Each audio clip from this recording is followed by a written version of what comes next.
Ayun na yung joke time natin eh. O, ito na. Ha? May isang bata. No, sabi ng batang ganun, no? Nasa ano? Yung bahay kasi nung nanay niya, up and down. No? Eh ngayon, after a long vacation, no, unang nagbakasyon yung nanay niya, and then nagbakasyon yung tatay niya. Tapos, school day, marami siya mga tanong sa ano kasi kadadating lang eh. Hiwalay na nagbakasyon nanay at tatay. And then, magkakaroon sila ng bakasyon, magbe-birthday yung bata, tapos magbabakasyon sila somewhere. Eh ngayon yung bata, lumapit sa nanay niya. Medyo, hindi na kasi nagkakaintindihan yung mag-asawa eh. No? Parang they're trying to find ways kung sino yung unang baby tao, parang ganun na. Ganun na yung sitwasyon. Although, syempre, walang alam yung mag-asawa dun sa actual na yung walang alam yung bata sa nangyayari. Boss B, yan ka na naman eh. Walang alam yung bata. Ha? Wish you all the best, young man. I thank you very much naman, Boss White Tiger. So, ngayon, one weekend, no? Friday. So, naunang dumating yung nanay from work. Yeah. Mom, sabi ganun, na-miss kita. Sabi niya ganun kasi, ewan ko, I don't know, but pero na-miss talaga kita. Bata pa lang. 8. Sabi ganun, Mami, matagal ko nang isini-secret, pero meron akong alam sikreto ni Daddy. Sabi ganun ng bata. Totoo? Sige. Pero syempre, parang alam na ng babae. Sa tingin ko, this is the right time. No? Para makakuha siya para makipaghiwalay siguro, no? Hindi natin alam. Hindi minention doon sa kwento eh. So ngayon, sabi niyo, wait.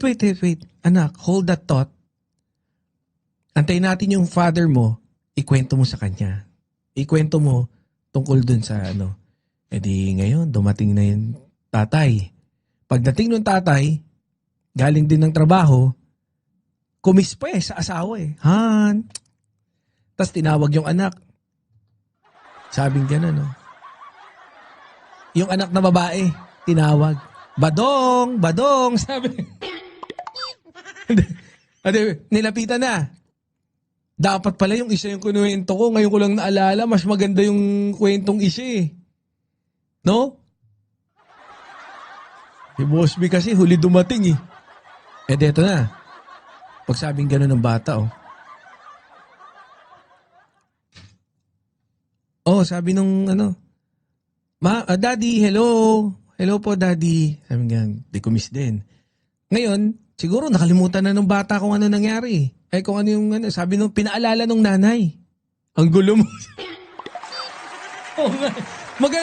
Naisip, kasi kanina nag-iisip ako ng joke eh. Naisip ko maganda yung isa sana kanina. Deto na. Sabing gano'n nung nanay. Anak, you were about to tell me something kanina, di ba? About your dad. Sige, sabihin mo na ngayon. Sabi naman nung bata, opo. Mami, meron akong sikreto. Si Daddy. Nakita ko. Sabi nung lalaki, anak, ano ba? Ano yung kwento mong yan? Sabi nga, si Daddy po, kasama, si Tita Mary, yung kaibigan nyo. Sabi niya ganun, ano ba yung kinikwento mo? Sabi nung tatay. Sabi ganun, bakit pinipigilan mo? Huwag mong pandilatan ng mata. Sige, ikwento mo lang anak. Sabi nung ng nanay. Si Daddy po at saka si Tita Mary nandito po sa bahay nung isang araw. Sabi talaga? Sabi niya, anak, doon ka na pumasok ka na, magkausap kami ng ano mo, ng mami mo. Sabi, hindi, walang papasok. Sabi, tuloy mo lang yung kwento mo. Sabi nga, si daddy at si Tita Mary, umakyat po dun sa ano, sa taas, doon po sa kwarto nyo. Sabing ganun, hala, ikaw talaga bata ka? Hindi naman kita tinuruan magsinungaling. Bakit ka nagsisinungaling? Sabi nung lalaki. Sabi, siguro tinuruan mo magsinungaling yung bata, no? Sabing ganun nung ano. Ang bata hindi nagsisinungaling. Sige, ituloy mo yung kwento mo. Sabi nung nung nanay. Ano nangyari? Sabing ganun, umakyat po sila. Syempre, na-curious po ako. Umakyat din po ako, sinilip ko kung ano po sila. O ano ginagawa? Sabing ganun, pag-akyat ko po, nakita ko po sila, si daddy, tinatanggal yung damit ni Tita Mary. Grabe, sabi nung ano. Grabe, kapal na mukha nyo doon pa sa kama ko mismo, sabi.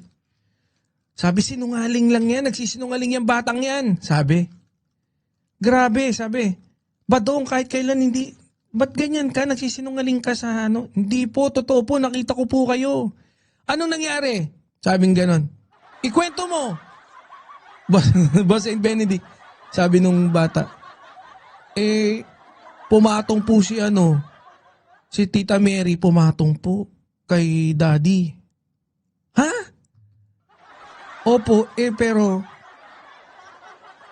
tapos, sabi nga, natigilan yung bata nahihiya Ituloy mo lang, ikwento mo lang. Sabing gano'n nung nanay. Sabi, anak, sige, ako na bahal, itigil mo na. Ako na magkikwento. Sabing gano'n, sabihin mo sa akin, bata, ituloy mo yung Badong, ituloy mo yung kwento mo. Ano ginawa nila? Nakita ko nga po, pumatong po si Tita Mary kay daddy. Tapos, kung ano po yung ginagawa nyo ni Tito Nick, nung pagpatong mo po kay Tito Nick, ganun din po yung ginawa. Wala. Sorry. Kasi, kinain yung mic. Tapos kinain ni Badong yung mic. Yun. Kasi Pucha, sablay Okay na kagahapon Pumasok kasi yung isip ko sa mas maganda yung isang kwentong joke Anak ng teteng Wala talaga, si Boss B ang dapat sisihin dito, Boss Desert Spring.